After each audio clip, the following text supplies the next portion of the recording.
देखिए फ्रेंड्स, बहुत सारे स्टूडेंट काफ़ी ज़्यादा कन्फ्यूजन में हैं कि 2030 के बाद डीएलएड कोर्स की कोई मान्यता नहीं रहेगी। 2030 में डीएलएड कोर्स बंद हो जाएगा। तो ऐसे में फ्रेंड्स, वे स्टूडेंट जो 2030 से पहले डीएलएड करेंगे तो क्या वो 2030 के बाद टीचर बन पाएंगे या नहीं बन पाएंगे? क्या ये उनका कोर्स जो है डीएलएड ये अमान्य हो जाएगा? तो इसके बारे में बहुत सारे स्टूडेंट काफ़ी ज़्यादा कन्फ्यूज हो चुके हैं। तो आज के इस वीडियो में फ्रेंड्स हम आपको बताने वाले हैं। बहुत सारे स्टूडेंट कमेंट ये कर रहे हैं कि आईटीईपी ही कोर्स 2030 के बाद चलेगा और जिन्होंने आईटीईपी किया है या करेगा वही टीचर बन पाएगा। तो समझिएगा फ्रेंड्स, देखिए डीएलएड जो कोर्स है ना फ्रेंड्स, ये 2030 तक होगा। तो इसका मतलब ये नहीं है कि 2030 तक होगा तो 2030 के बाद टीचर बनने के लिए आईटीईपी चाहिए होगा। अब समझिए, 2030 तक पूरे इंडिया में क्या है ना, पूरे इंडिया में आईटीईपी कोर्स आ जाएगा। ऐसे में अभी जो है कुछ ही स्टेट में आया आईटीईपी कोर्स, तो ऐसे में कुछ ही स्टेट के स्टूडेंट आईटीईपी कर पा रहे हैं, जबकि डीएलएड हर स्टेट में है तो डीएलएड कर रहे हैं बहुत सारे स्टूडेंट। तो गाइस यहाँ पर क्या है ना कि 2030 के बाद भी ऐसे स्टूडेंट जो जिसने डीएलएड कोर्स किया है वो 2030 के बाद भी टीचर बन पाएंगे।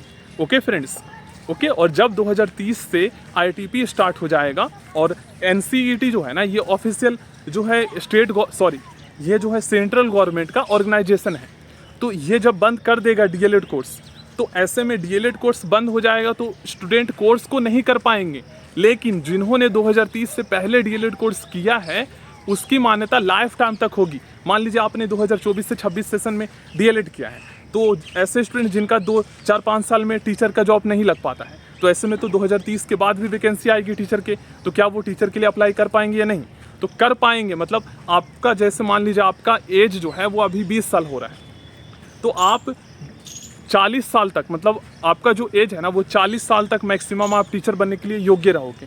तो आप 2030 के बाद भी प्राइमरी स्कूल में टीचर की वैकेंसी आती है तो आप उसके लिए अप्लाई कर सकते हो। आपका कोर्स की वैलिडिटी मान्यता लाइफ टाइम तक रहेगा। आपका कोर्स बंद नहीं होगा। मतलब कोर्स तो डीएलएड बंद हो जाएगा, करवाना बंद हो जाएगा इंस्टीट्यूट के द्वारा, मतलब वो आईटीईपी करवाएंगे, लेकिन जिन्होंने कर लिया है उसकी जो मान्यता है कोर्स की वो लाइफ टाइम तक होगी। यही मैं आपको समझाने की कोशिश कर रहा हूँ। बाकी फिर 2030 के बाद आईटीईपी होगा तो वो चलता रहेगा। बाकी डीएलएड जो कर रखे हैं उसका मान्यता तो लाइफ टाइम तक होगा ही। तो ये चीज़ें समझना चाहिए आपको।